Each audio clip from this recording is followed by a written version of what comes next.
What's up, everybody, and welcome to the Comment Riders.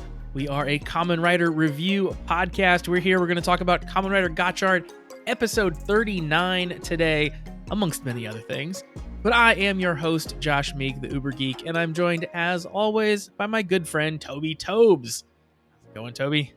Pretty good, Josh. How are you? I am very excited. We have a lot of listener participation today via email, via Discord. There's a lot of fun stuff we're going to cover here at the beginning of the show. So I'm stoked, as the kids would say. You found your gotcha? I found my gotcha. It's talking to the people is my gotcha. Answering dumb questions on a podcast is truly my gotcha. I was going to say, like, if talking to people is your gotcha, that spits in the face of like everyone's worst fear being public speaking.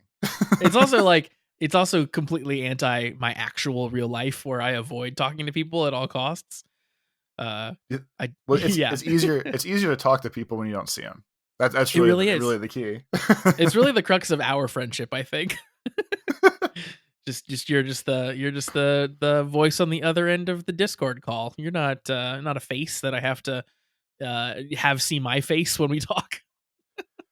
Yeah, like realistically at this point, you're like, if this was like a sci-fi movie, yeah, Josh is the AI, where it's just all I see is like Josh's waveforms as words come out. And it's like seeing in the Matrix, we're like, oh yeah, there's probably a face back there somewhere, and we're good to go. I don't even see the zeros and ones anymore. I just see Toby in a red dress. There's two black cats here you have to watch. I'm glad that movie reference hit with you and you knew what I was talking about, because I tried one before the podcast started and it went way over your head and it didn't work at all. So you know what? Josh is right, because the difference between giving me a Matrix reference, a huge movie that everyone's probably seen 1,000 times, and the other movie reference where Josh goes, yeah, it's the movie about the pirate, but not like swashbuckler pirates, like pirates. You know, that movie with the thing. You know, that really helped me narrow down which one was which. So I appreciate you. All right. No, don't do you, because I'm right. Get out of here. Everyone's gonna know this, but you though. Like, so the movie's called Captain Phillips. I just looked it up. I couldn't remember the name of the movie, but I'm gonna explain it how I explained to you for the rest of the people, and we'll see if they know it. It's the movie where a pirate takes over a ship, and the pirate says, "Look at me, I'm the captain now." That's the only explanation you need, and I think most people listening to this will know what I'm talking about. So you wait. So you want the overlap of this crazy, wacky tokusatsu show, yep, where at least from the demographics we know, hinges, I guess is the right word, a little young. Sway's a little young. Whatever it's sure. Called. Yeah. So this 2013 thriller action movie, that's 2 hours and 15 minutes. You expect that our demographic here is going to be like, I remember that Tom Hanks movie based on a 2009 actual hijacking? I do think that that's true. I think everyone will know it. Well, someone's going to lie and say yes. So this is really a bullshit test. So, all right, everyone who's listening to this, if you know what I'm talking about when I say, look at me, I'm the captain now, reach out to us in some way and say, yes, I knew this. Send an email, post in the Discord if you're in the Discord. In some way, reach out to me on Twitter. Tell me that you know what I'm talking about, if you know what I'm talking about. We'll see. We'll see if we reply to Josh with, "Oh, Captain, my Captain." And then he'll know. And that's an even older reference for all you damn kids out there. Yeah. Stand up on your desks, say, "Oh, Captain, my Captain." And we'll see. We'll see how old we are and out of touch, I guess, is what we'll find out here. A lot and a lot. Or very and a lot. See, I don't think people have seen that movie. Like, I wouldn't expect the average listener to have seen that movie. But I think the average listener knows the scene because it became very popular in memes and stuff. So to be clear, that's what I'm asking. Like, do you know what I'm talking about because of the like meme, not have you seen the movie? Josh has spoken. now I've seen the movie because I'm old. Anyway, Toby, how's it going? What's new? Same old shit, but we have a lot of questions to get through, so we might as well. Fair enough. All right, let's jump into emails. You can send in emails to cast@commonwritersucks.com. That's our email address. Once again, cast@commonwritersucks.com. And we've added a new way for you to send in questions to us. If you join our Discord or you're already a member of our Discord, there is now a channel in the Discord called Episode Questions. You can post your questions in there for us to read them as well. And again, questions and emails can be about anything. They don't have to be about Kamen Rider. If you want to ask us silly and ridiculous questions, which we have a couple of here today, feel free. We love fielding those types of nonsense questions too, just as much as we like talking about Kamen Rider. So whatever goes, both in the email and in the episode questions Discord channel. So we'll start with the emails here. I would like to say real quick that I Yeah. would prefer you don't ask me Kamen Rider questions. Okay. Because I'm probably not going to know. You're like, aggressively in the nonsense camp. Got it. If there was like a captain of the nonsense camp, look at me. I'm your captain now. I'm 50-50, but clearly Toby just wants to be asked what the best buffet is, and that's really the only thing he wants to answer. Yeah, I'll answer you every week too. Yeah. You know what? I'm mixing it up. We're gonna start with the episode questions in Discord first. I'm gonna switch things around. Well, real quick, I don't think you said, how do you get in the Discord, Josh? Yeah, this sounds like a fun place to do fun Kamen Rider things. I'm so happy that you asked. You get in the Discord by joining our Patreon. You can find that over at patreon.com/thecommentwriters. For just $3 a month, you get access to all the bonus content that we post every single week, which is super, super fun. We just posted the true ending for Kamen Rider X-Aid. You can watch that along with us and hear our thoughts. And we've just gotten started on Kamen Rider O's, which is our next Kamen Rider series. Of course, we're keeping up with our Boon Boomjer watch along, which we love very much, very deeply. So you get all of that stuff. You get to watch that along with us, and you get access to the Discord. And we do have a little advertisement for the Discord coming up later in an email too, so I'll keep it brief. But the Discord's super fun. You can post questions like this in the Discord and also chat with us all week long. So check out the Patreon, patreon.com/thecommentwriters. For whatever reason, I just thought of it real quick. Like when you're like, oh, if you want to get into this, or if you want to ask us questions this way, join our Patreon. And I never really thought about it, have it clicked until now. That's really just a fancy way of saying, if you give me money, you go in the Discord. Yeah. I mean, that's what we're doing here. Listen, I'll pull back the kimono, so to speak. We're saying, give us money, and then you get closer access to the two of us. That's really what this boils down to. Hopefully we also provide an amount of value that is worth your $3 investment too, though. Hopefully both things are true. Josh and I would provide exactly $1.50 worth of value a piece. So it's not like one of us is 3 and one of us is 0 or something like that. It's literally like we're both on blue sale special, or like blue sale special. Yep. Or blue light discount, where the hell it used to be. Blue light. It's blue light. Yeah. Once again, we're very old. We remember when Kmart had blue light specials. I have a little The first question, what's Kmart? It comes to us from the our first question comes in from Charlie in the Discord. Charlie actually has a couple questions. So first, I'm going to read his questions out of order because the second one is Kamen Rider focused. His first question here is, Toby, how many 5th graders do you think you could fight at once before they overwhelm you? See, I would never fight a 5th grader because, Josh, I'm very old and that's illegal. So my answer is 0. Let's say you're provoked. They're coming for you. Did you actively delete this question right as I read it, by the way? Or did I just have a stroke? Okay. It just disappeared before my very eyes. Well, let's imagine that you're in a scenario where there's no choice but to fight. They're attacking you. It's life or death. Like you have to fight or you're gonna die. I feel like there's no actual winning in this scenario. Because let's say, even if I killed like 100 5th graders or beat the hell out of them, whatever the hell this thing was, if I made it out of the scenario, unless the world's like completely gone to shit like Fallout style, like I'm losing afterwards. I'm going to jail. Yeah. Like someone extra is going to come for me. Like maybe like one of the 5th graders had a 7th grade cousin, and the 7th graders aren't going to fuck around. Like it's all downhill from the beginning. That's true. The That's true. the, be- the the best course of action is just not to play, Josh. And then they just kill you. You just Yeah. death by fifth graders. I think the number of actual fifth graders that you could take in a fight, that anyone could take in a fight, is much, much lower than you would imagine, because like fifth graders are scrappy. Like sometimes my 4-year-old will push me or shove me or like try to kick me out of bed or something, and like she's enough at this point to like hurt me. Like imagine when she's in fifth grade, like I just don't stand a chance. I don't think so. I think Like like 3 to 4 is probably the most maximum number of fifth graders that most people could take.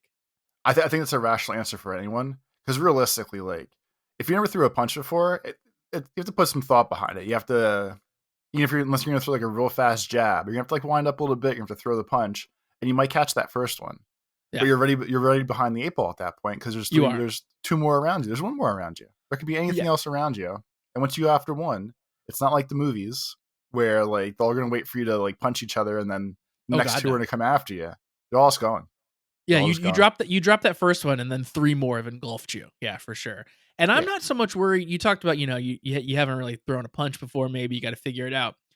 The same is true about the fifth graders, but I'm not worried about them punching. Like they're gonna come at you with like teeth bared. Like there's gonna be biting and scratching. Like a fifth grader is like the prime age where like a kid just does not care, right? Like they have no like should I be doing this or should I not in their brains anymore. Their brains aren't fully developed, and they're just like, I'm gonna go feral on this kid, on this person. Yeah, they Uh, have unbridled enthusiasm, and they're just coming right for exactly, you. exactly. So I think that's our answer for that. Charlie's next question is: now that all the chemis have been revealed in Gotchard, what 2 chemis would you guys use to henshin into Kamen Riders yourself? Toby and I were looking a little bit at the list of chemis before we started recording here. So, Toby, you want to talk about your chemis, your signature Toby chemis? I think the first obvious choice is Mad Kraken because of my undying love for the octopi. Makes sense. And then I'm going to mix that with a good old burning Nero, the hot pepper, and I'm going to turn into some sort of flaming hot, blazing octopus with firearms or something. I'm not sure how the power is going to work. Maybe instead of like normal ink, it's flaming ink. And then I don't know what that Ooh, makes. I don't really need ink at that point because it's flames, but I feel like somehow that would work together. I know that you In my really head, this is all coming together. I know that you really like, octopi and like, all that stuff and calamari. Like you're kind of you're against the cook the cooking of the smart octopus, right? That's your stance. But I feel like combining the burning pepper feels like you're making some really like fire sushi between those See, 2 cards put together. it could be. You know Yeah, what? Maybe that's why I'm not a common writer. It could maybe. backfire immediately. I don't know. It could turn into, you know, instantly cooked octopus. I don't know. But I know I'm Good. going to give it a chance. I'm going to give it a freaking chance. For me, the 2 cards that jumped out the most that I'm thinking about like what fits me and my lifestyle and what I'm about. And there's a lot of Chemi cards that I like, but that I don't think really represent me. And the first one that I feel like truly represents me is Televi, the television Chemi card. Because what do I love the most? Activities in front of the television, video games, watching Kamen Rider, the movies, that whole thing. Just like I'm gonna sit in front of the TV.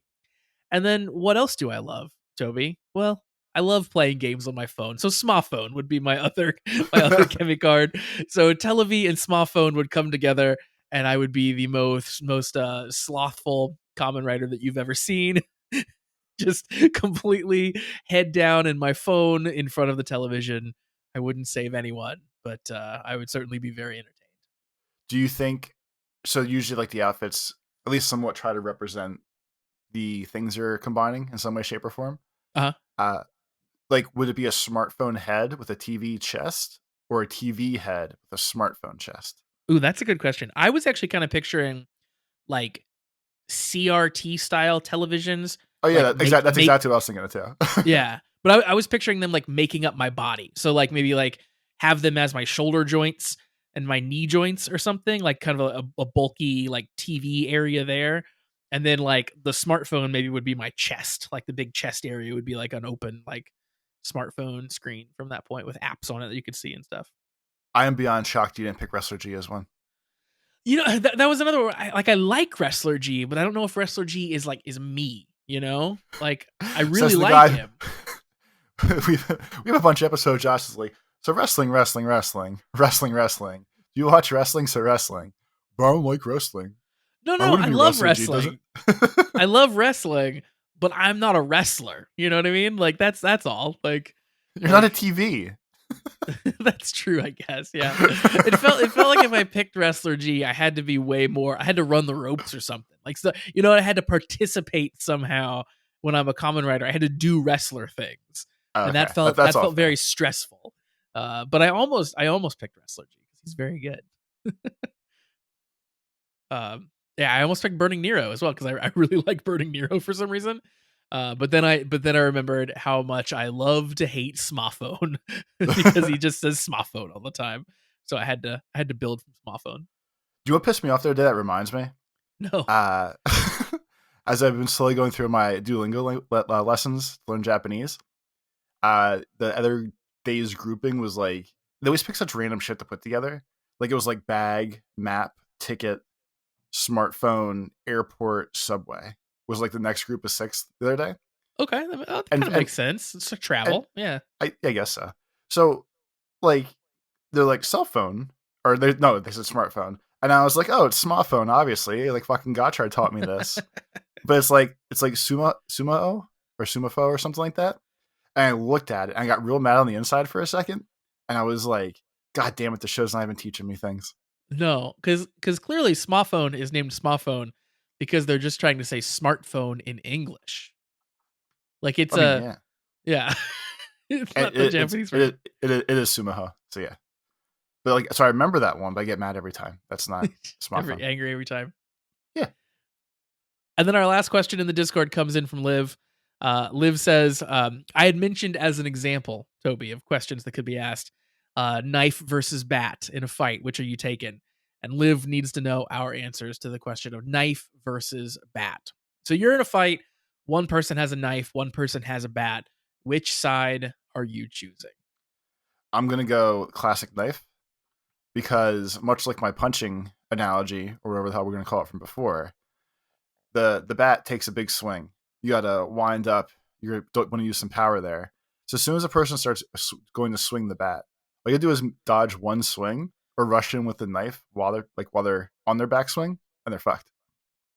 Yeah, I'm strongly in knife camp as well. You don't even have to dodge the bat swing. Like you just have to not get hit in the head with the bat, I think, right? Like any place but the head, you can take a blow with a bat and keep going and get one or two stabs in with a knife.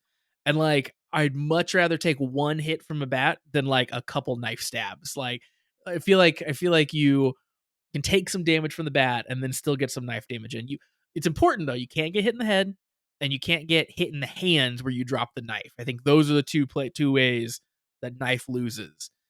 But if knife can hang on to the knife and not, get killed instantly by a headshot, then I think knife takes this home. We learned a lot today already. Yeah. I just want everyone to know there's a lot of good information coming out of this. Aren't you glad you tuned into this Kamen Rider podcast today? Then jumping over to the emails, once again, cast@kamenwritersucks.com is the email address. We got our first email coming in from Shade. Shade says, hello, everyone. It's that time again. We saw a lot of dinos this time. That shot of Kudo walking in the dino suit was gold, LMAO. Yeah, I had that in my notes to talk about when we talk about the episode where she kind of like storms off angrily and like has the dino suit sort of falling around her and then she's dragging it with her feet is maybe my favorite shot of the episode. Very funny. Shade links as the producer's blog for this time around and also lets us know and lets all the people out there in listenerland know that the person who translated the blogs or is translating the blogs has gone back and done the first half of the series as well. So now all of the producer blogs are translated if you are curious about any of the earlier episodes, which is very cool. And Shade points out some stuff that he found interesting in the producer blog. The first one is that a while ago, producer Minato was talking to one of his childhood friends, who's also a fellow otaku, And this friend had this to say about Hodoro. The friend said, "What's great about Hodoro is that the Kemis help him. In the winter movie, Kamantis and Apari Bushido enter the Gotchard gun by themselves to help him. Hodoro isn't a superhuman, but he believes in the Kemis, so the Kemis trust and help him. That straightforward humanity is his greatest charm and weapon." Uh, yeah, I like that too. He's like he's the purest, goodest boy, and all the Kemis just wanna fight for him and die for him. Yeah. Yeah. That's like, Um, I mean, there's not, I don't really have much to add to that. It all just seems accurate. Like, yeah, I got I nothing think it's there. a very good assessment, I think, of Hodoro. And then, of course, you probably have seen, of course, the 3D versions of the chemis that have been bouncing around a little bit. We saw a bunch of them in the beginning of this episode. Well, the 3D CG renders of the chemis were actually made by students at Tokyo Communication Art College as part of an industry academia collaboration project. So the chemis that they made are Pakuraptor, Ogilicanth from today, Gayard, Dragonolos, all from this week's episode. They also made Pan Parka, like the hoodie, and Time Lord when those showed up previously in the show. And And you said these are apparently, these are college kids? yeah, they're kids from this art college, Okay, I'm gonna and adjust one of my comments later. and then apparently more are scheduled to appear. So look forward to this. Shade says, "I can't imagine being a student at this college. Suddenly, Toei asks you to help with the Kamen Rider show, and then you find out that your job was to make a 3D render of a hoodie." LMAO. Jokes aside, they did a very good job. Um, I, yeah, I think they did a good job. I think that I think they both did a good job, but I also think it's clear that they're not professionals. Is that a fair, even keeled way to say that to me? Uh, Yes, I I'm gonna. think That's why I said I edited one of my comments. like I, I did note that the chemis looked different this time. Like they did all the crazy 3D chemis, and I thought to myself watching the show, I was like, wow, they took a lot of time to like create all these 3D chemis where normally they would just be like, oh, look, it's the toy and it's bouncing around a little bit. And I thought to myself, like, oh, that's cool. They actually like took the extra time to do all the chemis. But then my second thought was like, it still kind of looks like all the kind of crappy CG that they do. Um, but now that I know that it's students, like it actually is pretty impressive considering they're not even like in industry making those yet. So that's cool.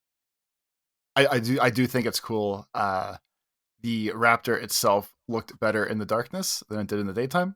So all I'm Yeah. gonna really add is, there's a lot of times that they shoot things in like dark episodes, dark scenes, whatever, and it's really good at hiding CG things. So I mean, there's like, a reason. There's a reason TV shows are usually dark. They're CG heavy. But and think back to some of the stuff we saw in Geats, like that I'm assuming wasn't students making that stuff that looked so much worse than this stuff.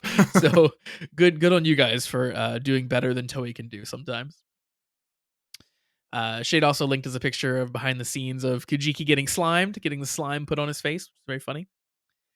And then Shade says, now I'd like to talk about an aspect of Kamen Rider toys that you guys probably didn't put much thought into, and that is the standby jingle. Like the name suggests, when a Kamen Rider belt is on standby, a looped music jingle is often played, and sometimes they go pretty hard. Like the Rainbow Gotchard jingle, for example. So that one just debuted. So if you're listening to the podcast, I will put a little bit of it in right now.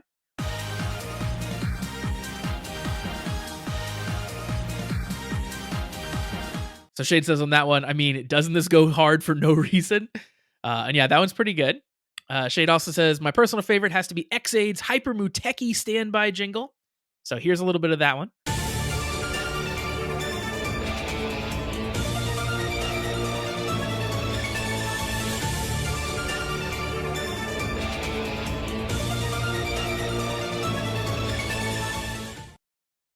Shade says of that one, hearing this during the episode gave me goosebumps. And of course, there's also the fan favorite, which is Kamen Rider Waz's jingle. So here's Waz.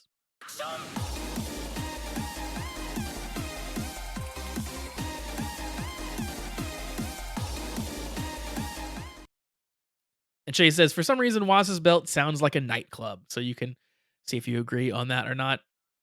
And then Shade says, "So, what are some of your favorite jingles, or at least the ones that you can remember? So, anything stand out to you, Toby, in terms of like when they put the belt on, when they're getting ready to henshin, and it's like the noise it's making as they're henshining? Anything that you can remember, like liking from what we've seen so far?" Is it weird that I don't remember any of the things making noises? It happens so fast. So the reason that they stick out, the one that I like, it's a show I've mentioned a lot, of course, which is Kamen Rider Geo. That one sticks out in my head, and I know it because I have the belt. And when you play with it, like as you're going through the henshin motion with it, you hear that noise over and over again. So like I only really know it from the toy, and then because of the toy, I can pick it out in the show. But it goes by so fast in the show because like typically they're henshining pretty quickly. It doesn't really shock me that you you don't know it. I feel Um, like they go by quick, and then they're usually screaming. There's explosions. There's yes, all sorts of 100%, other. 100% other things happening at the same time. But I do like the Geo one, so I'll put it in right here if you guys want to hear it.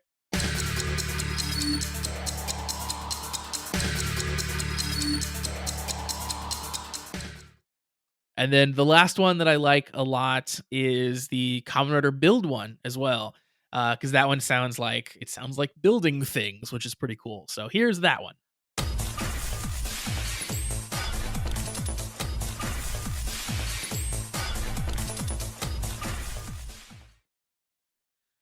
All right, Toby, I've given myself so much work in the editing of this podcast now. Good. But um, so I just listened to the X-Aid one again. yeah, I thought about it, and I recognize when the yells like "Gotcha" and "Go" and or "Gotcha, go," whatever the hell all those things are. I literally don't remember any of that music playing afterwards, other than the call out from the driver and belt thing. And I always just assumed that was like the narrator voice that they put on the shows yelling, and not actually like the belt doing things. yeah, no, it's the belt having a little like standby jingle going on, or just like just like going on its own until you do the next thing. So Interesting. typically it is like I've plugged the gimmick into the belt, or I've started the first motion, and then if you think about a henshin, it's like, oh, I plugged in the chemi cards or whatever, and now I'm doing the hand motions, or like I'm getting ready to build up to where I pull the levers apart or whatever it is. You would hear that music while they're doing the hand motions or whatever until they move on to the next step. Gotcha. Yeah, gotcha, indeed. But yeah, that's a very fun topic, Shade. The best standby jingle. Toby, our next email comes in from Kieran. It's been a while since we've heard from Kieran. Kieran says, "Roar." So it's been a while since my last email. I keep thinking about writing one. Then I realize how much effort typing is, and I changed my mind. I almost didn't write this one. First, to try and jog Toby's memory, the Geats movie was mentioned last week. That was mentioned last week was the one with four aces. Gotchard The good shows one, the up. beans. Exactly. Gotchard shows up in that one and beats up some Giamato that the old man Owl Rider was fighting. So I definitely remember four aces, but I still am pretty hazy on the Gotchard scene, to be completely honest with you. Like I remember that it happened, but I don't remember too many details about it now at this point. Kieran says, as for Rainbow Gotchard, it's definitely not the gaudiest rider final form, but man, is that a pointy helmet from the side. Like, you wouldn't want him to headbutt you, that's for sure. My main thing now is Kudo getting a final form that actually looks like a final form, because female writers don't tend to get much. Like the last Skeets movie you watched, the three guys all have fancy double buckle forms, and Neon's over there skipping leg day. Yeah, Poor, no, poor that's Neon. fair. Yeah. I was thinking about this as in the last episode we watched, that I love that Kudo is a writer. I love that she became a writer, but like I wish we could even get to see her use more chemis. Like she's kind of been locked into like four of them so far. Is that all we've seen her use? I'd I really feel like to. I'd like to see more interactions with her and the different chemi cards. well, I feel like her and Spanner and like all those tiered people just have theirs. Like they Yeah, don't have, even though they made tons of jokes the whole time about like, oh, we're helping Hodora or we're gonna race and we're gonna see who gets these and who gets these. like one of the first or earlier episodes, once the whole little crew was together, they had like fun field day. They all went and did their own things. And then like Renge and Sabi got two or three, um, Kudo got a couple, and that was back when like the goal was collect them all. I Yep. never actually clicked until now, but like they just gave them all to Hodora then.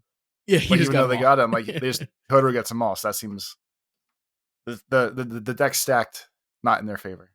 Or the deck and, stacked and against them, whatever. and that made a little bit of sense when he was the common writer, but now that she's a common writer, it's like, man, share some of the wealth here, Hodoro. What are we doing? But yeah, I too hope that she gets a really cool final form. We've got plenty of episodes left for her to do that, right? Like there's plenty of runway left where we can get something cool for her. They just have to When actually she do it. refines her dad and he either lives or dies, Yep, she's gonna hawk out and get a second new better exactly. one. When we tie up all these story knots. Kieran says the last thing I wanted to talk about. Toby asked if we knew there was a special extra Kemi, the 101st Kemi. We talked about that last time. The answer is yes and no, but also yes. We knew there were 101 Kemis from before the show started, since it was in the synopsis, but the show hasn't really made a point of the one extra one being special until now. However, I did make a point of it way back in September when I emailed in asking if the extra Kemi might be the final form. Totally called it. So very impressive, Kieran.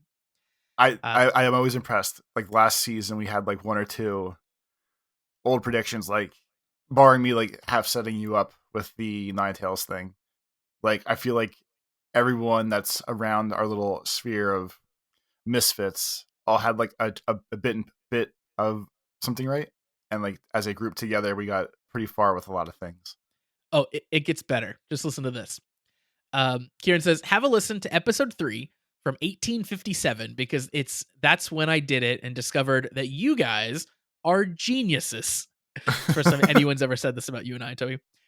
Kieran says, I'm as shocked as you are. First, Josh, you suggest that it could be all the chemis together make a rainbow Gotchard. Not entirely accurate, but you still named the final form 3 episodes in. Then Toby saying the last being a giant dragon. Okay, the Nijigan isn't giant, but the dragon part is right. And there is the last level 10 Kimi Dragonolos, who is like a giant dragon. So again, totally called it. You guys should just design Kamen Rider from now on. That's I don't remember those predictions, but that's crazy. Professional, see, Yeah. everyone thinks we're just fucking around all day. But here we are. But here we are. Yeah, the pulling the rainbow Gotchard, pulling the dragon, that's pretty cool. Yeah. Uh yeah, that when I read that email, I was taken aback. Like, wow, man, maybe we're good at this. Or we just got very lucky. And Toby, our last email, I'm just gonna read this. I'm gonna present this with no comment, and then we're just gonna move on from it. Perfect. All right, here we go. This comes in from Liv. Liv says, if anyone can hear this, I've found it. Nirvana, Paradise, the lost city of gold. It's not a physical place at all, but a digital one. It's the Comment Writers Patreon Discord server. It's truly lovely here. I had heard tales of toku news and nerdy media discussions, but the reality is so much more. Every morning when I wake up, I am awoken not by true love's kiss, nor the sounds of birds chirping, but by the sweet sounds of Toby trying to get AI to generate images of Spider-Man eating ass. Each night, as I lay my head to rest, I bid goodnight to the stars above, the cool evening breeze, and the photoshopped thumbnail image of Cartoon Josh with googly eyes and a Kamen Rider toy bent over in a thong with the caption, Sex sells, but who's buying? I implore you, dear listener, if you can hear this, come join us in the most magical place on earth for only $3 a month. We'll see you there. That place sounds like a nightmare hole. Yeah, well, oh boy. Anyway, you ready to talk about some Kamen Rider? Yeah, let's get to work. That was this is quite the introduction. we were joking in the Discord about about the first 16 minutes of every episode is the Ramblecast portion of the episode. Well, a hot 33 here this time around, 34. But that's our charm, Toby. It's something. It is something. This week we're talking about Kamen Rider Gotchard, episode 39, as I mentioned at the top. We've touched on a few pieces of it here. But the kind of recap for what was happening in 38, leading us into 39, is that all the Kemis are back to life. Hodoro saved everybody, and Toby, we're all super happy. This is where we see all the dancing 3D Kemis that the wonderful art students made, and they're all just having a good time with their new Nijigon dragon buddy. And we find out from Professor Kyoka that apparently Nijigon is influenced by Hodoro's personality, so that's why he's like maybe kind of a goofball, is what I'm Aren't finding. aren't we all? um, I decided, I think, in this episode I don't really like Nijigon. he's he's a little too like mascot ish for me. Like, I like the other Kimmys where they just sort of bounce around and say their names like Pokemon do, but Nijigon, and the fact that he talks and is always just like on Hodoro's shoulder, is a bit like, all right, man, just go back in your Pokeball. Like, come on, what are we doing? I thought it was hilarious that like for the scene, not so much the CG bouncing around chemis and stuff, but they had a good chunk of them that were physical toys or actual physical props talking to each other. And I will never not laugh at them like making little plastic toys jump around and dance back and forth to mimic like they're talking. We need to show action out of this somehow. Let's just make them dance, because like even Hopper, when he talks a lot, there's at least someone off screen waving him at Hodoro. Yeah. But these were just like full blown on the desk, just magic happening, all sorts of good stuff. And I was scrolling through the scene just now while you were talking to look at all the chemis that were on here. And there's definitely a shot where there's just an eraser on the desk. And it might be my new favorite shot this entire show. Yeah, because that's the eraser Kemi. Yeah, that's amazing. I really like, the whole like physical object, physical toy thing, and just moving it around. Like, that's hokey, and like you could always tell exactly how they're doing it, but gosh, it's charming. Like, I really like that. It's super super fun. Oh yeah, I see your eraser image now. He's just hanging out. He's like, "Hey, what's up?" in in this one still that you've sent, they're all like looking a little concerned about what they're talking about, and he's just there on the table like he's part of the meeting too, which is Yeah, very it's like a funny. little like inch tall eraser just sitting there. He's like, "Oh yeah, we got to figure out what we're going to do about this Gigas guy." That's awesome.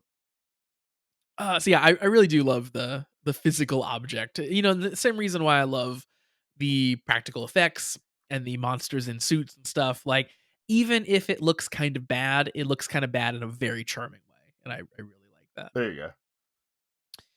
But we do have two Kimmys left. That's what we find out in this scene, or we talk about in this scene.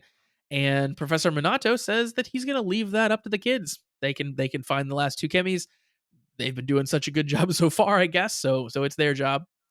And Sabi tells us that the last two Kemis are the level 3 Paku Raptor and the level 4 Ogilicanth.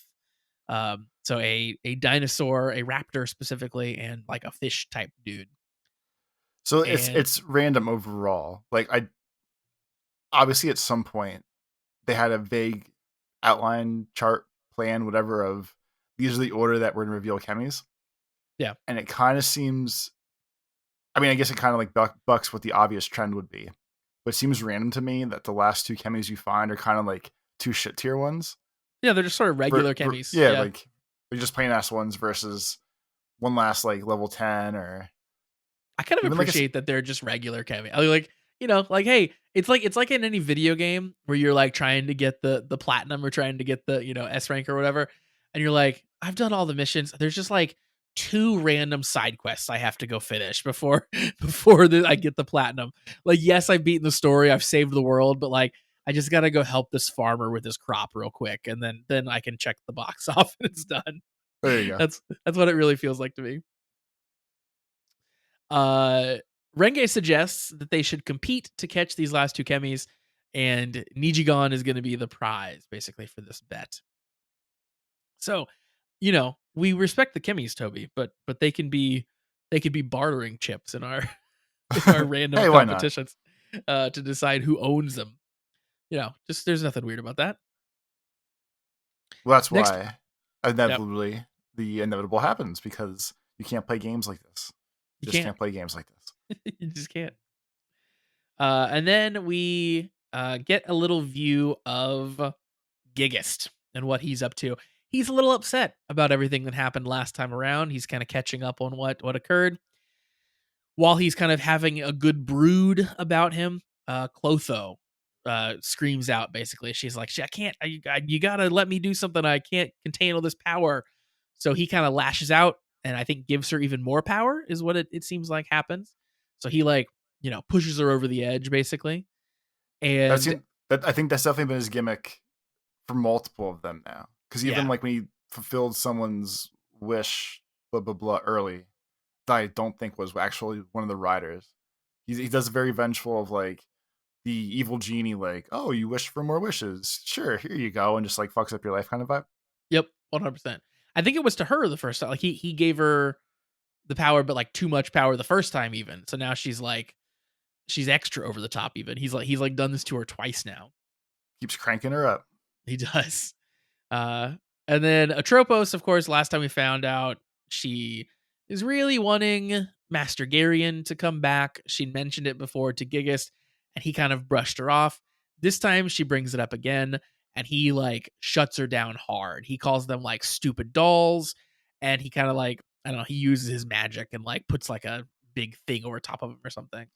So he basically just like is hitting them, shoving them away, being like, "You guys are idiots. Stop talking to me." And he's like, "I'll just go do it myself." He's definitely tired of all their shit. He is, He's tired of hearing and about. He's tired of hearing about the real dad.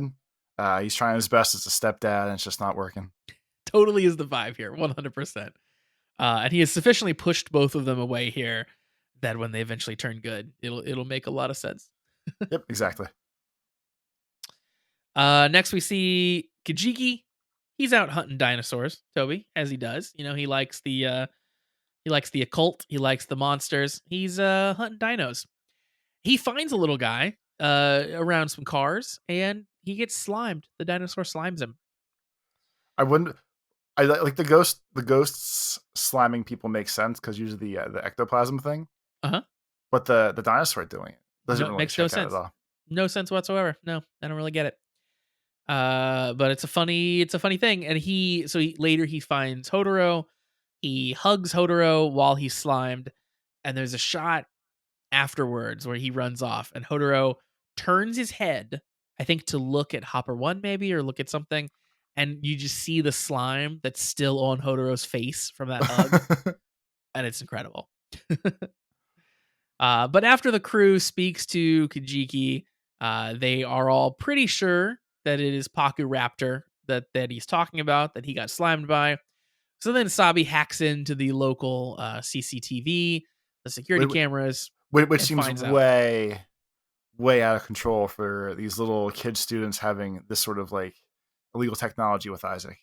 This I is mean, this is yeah, Watch Dogs, Big Brother hacking nonsense. That's just out of Isaac control. Isaac can do anything as long as he's got battery. That was the one Achilles heel of Isaac we've seen so far. Is he ran out of battery that one time. But yeah, it seems like he's basically just all powerful. Other than that, It's the way to be. yep. So they confirm it's Paku Raptor, and then the hunt begins. So they all sort of have different approaches for how they're going to catch Paku Raptor. Hodoro has this like giant platter of food featuring like a huge cut of meat. It looks like, and Dresses up he's like Beats or dresses up like Beans Geets. That's a yeah, hard thing to say. yeah. He's got this like it's like a mix between like a cowboy and a safari guy, kind of. Like I don't really know exactly what he's going for, but he's got like a hat on, he's got a vest on, and he's ready to party, I guess. Sabi has a drone. He's gonna find him with a drone, and he's got X-Rex hooked onto the drone. I think with like a speaker, so he can play X-Rex noises while he flies the drone around. Which is Thinking probably that, the smartest of all the ideas. yeah, like dinosaur attracts dinosaur. Yep. And Kudo and Renge have decided that they're going to dress up like dinosaurs and In, attempt to in, catch the dinosaur. in beautiful inflatable dinosaur costumes. Yes, inflatable, slightly phallic dinosaur costumes. And immediately, Renge tells Kudo to give a roar, pretend to be a dinosaur, and she's terrible at it. She doesn't like being a dinosaur. She decides she's not going to do it. She unzips the costume, as we mentioned, and attempts to walk off. The costume sort of falls around her as she walks away, and then she still is dragging it on her feet. And that's a great, great scene. Very funny. So she is no longer going to do the dinosaur plan. So it's a good thing she walked off, though, because we cut over to Lachesis. Lachesis is off on a grocery run for Professor Kyoika, and Atropos shows up. Atropos initially mocks her, for being an errand girl, basically, but then says that she's open to forgiving her. It's like, all right, well, maybe I'll be open to forgiving you. Lachesis is kind of taken back by that, but before anything can happen, Clotho shows up. Clotho is like ready to kill with all this extra power that she's gotten, so she comes straight for Lachesis and is going to murder her, basically. And then, like as I said, thankfully, Kudo shows up because she stormed off, and she henshins and says, Lachesis is one of us now, and she does a little bit of fighting. The whole scene involved with this, with Kudo and her new fake sister palling around, I think was really cool. That like, it's nice that Kudo has more friends to hang out with and be supportive of. So it's just cool to have her be like, no, like she's with me now. We're chilling. Like get the hell away from her. Yeah.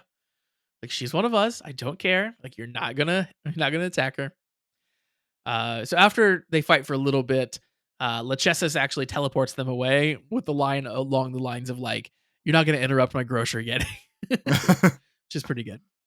She was on the hardest of missions. She was, yeah. Then we cut back over to see how the hunt for Paku Raptor is going, and it's not going well. They're all taking a break, Sabi, Renge, and Hodoro. And while they're taking a break, Paku Raptor pops up right in front of them. They chase him around a little bit, and they end up in kind of an abandoned building, and that's where they find Paku Raptor is coming back to Ogilicanth, who's in a little pool area there. So I think Sabi describes it as like this mutual symbiosis. They're helping each other, and Paku Raptor was like collecting things to bring back to help Ogilicanth, and they were like using them to like live together basically here. They're trying to build a little camp. They have their own little camp in the wasteland that no one knew about. Exactly. It's all very cute. But as we're figuring this out, Toby, Hopper 1 and Hodoro are teleported away by Gigist. He's able to just like yank people wherever he wants. So he pulls Hodoro over to him, and we see that Gigist has Nijigan. We get a lot more of this like, I made chemis, they're supposed to be evil type of speech from Gigist that we've heard before. And Gigist then tries to turn the new chemis, Paku Raptor and Ogilicanth, evil. He tries to basically apply malice to them to turn them into amalgams. However, it doesn't work because Nijigan uses rainbow breath, which stops the process of the amalgamation, I guess. It also makes them foil cards too. So all the chemis, so Hodoro basically summons all the chemis. They show up in the sky. Rainbow breath gets applied to all of them, and they all basically get a special foil treatment now. So Hodoro has blinged out his deck, and this is where he henshins the Rainbow Gotchard. Then they do a bunch more fighting. I think the notable thing here in this fight, or the first one, is that the chemis are combining themselves now to form additional Kamen Riders to help Hodoro out. Which was like the absolute best part of all this. Like visually, Yeah. like the Chemi Riders, the costumes look sick. They look completely different than everything else in the show, which I think helps them stand out too. Well, I think they're combinations we've seen before, because it's like the first one is the Apari Bushido and Skibo, which was like the samurai, really fast red samurai suit that we've seen. And then the other one is, I think, Goldash and the Mechaniki or whatever his name is, like the big bulky suit, like the big gold bulky suit, which I think we like briefly saw Hodoro use at some point. Maybe because I don't remember seeing them for a while. Maybe I just thought they were different costumes and not the same ones then. I think we've literally only seen that second one time. Okay. The other crazy thing was, if Rainbow Breath is like instant catches on the chemis, it's really a shame you didn't have that earlier. It is. Like if you would have found this dumb little, he would have hatched his little dinosaur egg in his tummy like 3 months ago, he would have had all the chemis instantly. Just spray him with rainbow breath, and they're your best friend. Yeah, would have made it so much easier. Yeah. And then shockingly, Toby, we get this is like the final fight with Gigas. It seems like they square up, they fight, and I was like, oh, this seems like Gigas is getting worked here. Like I figured he'd like teleport away. You know, we'd have a little confrontation. He'd teleport away, but no, like he sets in for an actual fight, and like he kind of gets worked over. Um, and I thought it was really interesting throughout this fight. He keeps basically over and over again. He keeps reiterating that how he just doesn't understand Hodoro. He's like, I just don't get you. I just don't understand you. And before he dies, at some point he tells Hodoro, like, "Oh, I see. You're too foolish or too dumb to harbor malice." That was my favorite line. I think for like the entire series is It's great. definitely the best one. Like you're too stupid to get mad at things is the sickest burn of all time. And like it's amazing. It's the only explanation that the bad guy can come up with, right? Like I don't understand why you're not getting angry. You must be too stupid for it. Like it's the only thing that makes sense. Um, but yeah, the fight continues. It's a pretty cool little fight with Gigas, and then we get a big kind of try finisher with the Kamen Riders, and they wipe out Gigas. He's gone. He's over. He's You're right. done. We have ended the show for a record-breaking fourth time this season. Yeah. Back at the academy, it is party time, Toby. Pure celebration. We are having a takoyaki party once again. Yeah, that's some nostalgic reminiscing for you from early on. The most ridiculous part about the party, and I think it didn't click before because I don't think they showed it before. All those dumb briefcases that they have that like hold the cards that they sell to humans to actually hold their cards and stuff. Uh I always thought the cards were like actually there. I didn't realize that when they tap the card to the screen just like adds the picture of the card. huh. I thought that they were putting the cards in the little briefcases too. Yeah. And then of course, like they had to show that we had all the cards now. So we did a slow scroll past every little briefcase with all the cards. We played the theme song for a second time because of course we did, and we ended the show fourth time. Yeah, yeah. That scroll past the cards was very slow, like slow, deliberate, and then they did it twice. You didn't just get the one pass; they went back again the other way. And that was like, okay, I get it. You're trying to sell the cards. I get it. Got to It hammer home was one last time because you're probably not gonna see him again. Like if I yeah, really had to guess, this is probably one of the last times we're ever gonna fully address that there's all these different Chemi cards. So we definitely need to remind the kids, hey, you're missing these 17. You better buy some boxes. yeah. You got to get some more pulls here especially if you want all the special foil cards that Hodoro has now. You better get pulling, kid. And Yeah, now I that I thought think that was about it, isn't it kind of it kind of seems almost like cheating that like sure he had to catch 101 chemis, and I understand that makes sense, but there's like 400 chemi cards because there's like a chunk of like every common rider ever. There's doubles of some, there's specials of others, and like it's weird to not actually address the fact that like Legend has every card. It's other things. We're not yeah, really worried about that. I was gonna say that all those go to Legend. So all the writer cards Legend has. And then we're just not counting the different foilings and different arts of the existing chemis. Just ignoring that those exist. Those don't exist in Common Writer world, just in the real world. Just like any collectible card game. These cards are special and they're mine, but everyone has them. Like all the dumb Pokemon cards. Like technically the set goes up to like 167. But when Yeah. you count all the alternate arts and all the other kind of shit, there's like 250.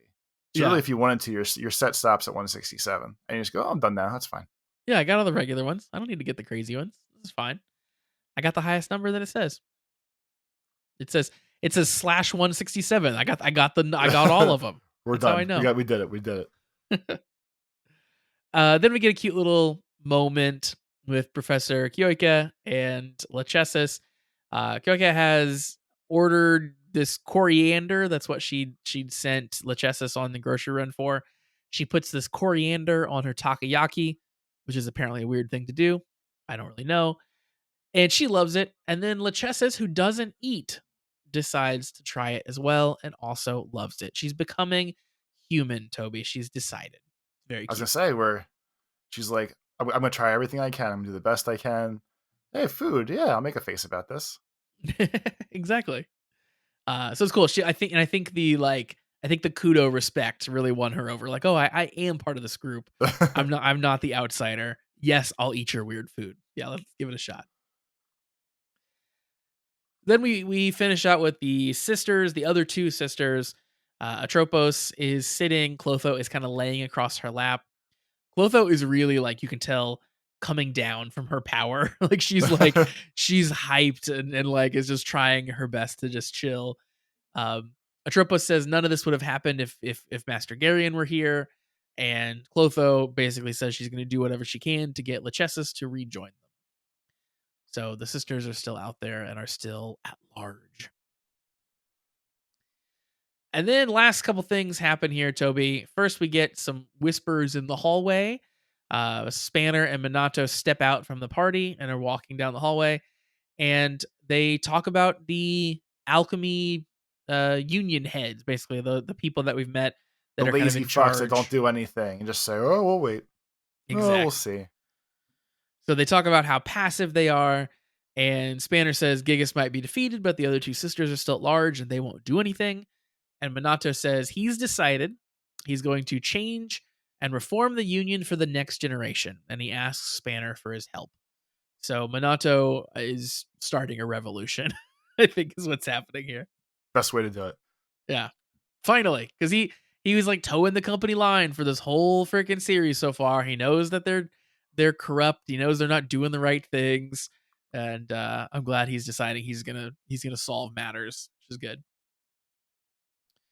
And then, since this felt like such a finale, felt like such a weird finale episode, we get a little teaser for kind of the drama for the rest of the series. We see the The door of final, final, darkness. final, final Exactly. enemies. We see the door of darkness again. We see it open, the kind of like Aurora Boreas in the sky open, and there's a big boom. Things fall out, and we see amidst the smoke, it appears to be two figures that stand up and start walking. So not just one, but Totoro's two, dad and Kudo's dad. just hanging out, coming out of the 57 door of minutes, darkness. episode 39 of this specific series of shows. Calling it now. All right, we'll see. We'll see if you're right. Yeah, so this episode felt very like, yeah, it was like a weird finale thing that wasn't really the finale. Things did seem to tie up in a nice bow in a lot of ways, or so some things did. And I was actually pretty certain that Gigist would be around for a whole lot longer. Like, I didn't know if he was going to be like the final boss, and I thought maybe he'd get like a powered up form or something, but I thought he was just kind of going to be it. And it's kind of crazy. He just sort of got punked out in this episode. It really You just shocked me. you just didn't understand humanity. And when that happens, things just go bad sometimes. Yeah, totally. Definitely do. And Hodoro is definitely all powerful here with the Rainbow Gotchard, which I'm really liking still. I think that's a really cool form. And I like the looks of it, I like the sounds of it, and he can do cool stuff when he's there. And I really hope they keep doing the Kemi's forming other Kamen Rider thing. I think that's a cool way to let him continue to be Rainbow Gotchard, but still show us the other suits as well. It's kind of the That best of both worlds. Yeah, it's definitely a good way to do that. Yeah, cool. Any other thoughts? Any other predictions going forward? No, I got my good one. I mean, without knowing the amount of episodes left, we'll call it probably middle of July. This ends for real. We have one last real bad boss to fight. The sisters have to figure something out, and I feel like the two fatherly vibes need to wrap up really. And I think that's really the end of the stories they have to tell. Yeah, Or I guess like the kids cleaning up the kids are going to become the new alchemy lazy people, obviously, right? Um, Like maybe, yeah, I could see that, yeah. Or it's like if it's not the kids, it's like the professors and it's Spanner, like the three of them or something, or the heads. or like maybe not all the kids, but I could see like it would be Sabi and Sabi, Renge would yeah. be two. I mean, Spanner's technically a common writer, so I don't know about him. If the three baby metal sisters turn around, they could wear the cloaks and fit those roles. Like, there's enough secondary characters that aren't specifically riders that would all have the same stake in this whole situation Yeah, that true. the rider kids do. So there's enough people to get like a nice, happy new clan to run everything. I Which think so. which now sounds like the answer. Now that I said it out loud. Yeah, I think you're right. We've got, let's see, this is 39. So we've probably got between what, 6 to 8 more episodes, 6 to 9 more episodes. Well, like, Uh you figure at worst it maxes out at 50. I feel like at lowest it's usually like 45. yeah, I think 45 would be probably minimum of what we'd be expecting. So, yeah, that's plenty enough time to answer my dad questions. That's the main thing that I want to have happen here. Main thing I'm looking out for. Like the show needs to make good on the dad stuff, on both sides, both Hodoro and Kudo. Uh, and if it doesn't, I think that's going to be a big disappointment for me as far as the story of the show goes. But I will specifically get mad at that story not ending of all of them because that's been teased since the first episode, if not the second. I Not think so it's much literally the first episode. Yeah. not so much kudos necessarily, but I'm pretty sure that Hodoro's dad was the sticky note in the picture when we first met Hodoro working in the kitchen. Yep. So that Yep. that specifically needs to be wrapped up the most. Kudo's dad 10, 15 episodes ago saying, "Oh, I was just a double of me. Don't worry about it. I'm still here." Like, that needs to be fixed. And Yeah. then the rest is secondary, I guess. Yeah, I think that's still my lowest point of the show, of the like, it was just a body double, and then never caring again. Like her never mentioning like, oh, I wonder where the real dad's actually at. Like well, it's well, an insane thing. Legend had to show up for a month, so we know we couldn't talk about that. Yeah, I can't talk about my dad because this weird flamboyant guy is here instead. This is taking up all my time. I have time to dress up like a dinosaur, but not one chance to have to say, "Boy, it'd be cool if we could like spend a little bit of this time looking for my dad." Huh? No? Okay. All right. Well, gotta find these last two chemis, I guess. Bad friends, exactly. Exactly. Yeah. So hopefully those things get tied up, but I'm interested now to see where it goes. And yeah, it could be the dads or the two people that fell out of the door. Who knows? All right. Once again, if you liked the nonsense that happened on this show and you'd like to contribute to it potentially, check out our Patreon, patreon.com/the comment writers. You can get all of our bonus content. Like I said, our watch along of Boon Boomjer or watch along of Kamen Rider O's, all the past stuff that we've watched and checked out. So the full run of X8 is up at this point. Black Suns, all kinds of stuff that you can see up there. And $3 a month will get you all that stuff and gets you access to the Discord, where now you can ask questions over in the episode questions channel. So check that out, patreon.com/the comment writers. And of course, you can send in regular emails as well to cast@commonwritersucks.com. We love getting those there too. All right. So Toby, where can the people find you on the internet? On Twitter, it's at Life of Tobes, and on YouTube, it's Tobes Plays. For me on YouTube, it's Pretty Dece. Twitter is Pretty Dece Josh. And Blue Sky is meek.lol. All right. Once again, that is going to wrap us up for episode 39. We'll be back next week to break finally into the 40s. Getting near the end here at this point. So we hope you join us back for that discussion. But until then, have a great week, everybody. Peace.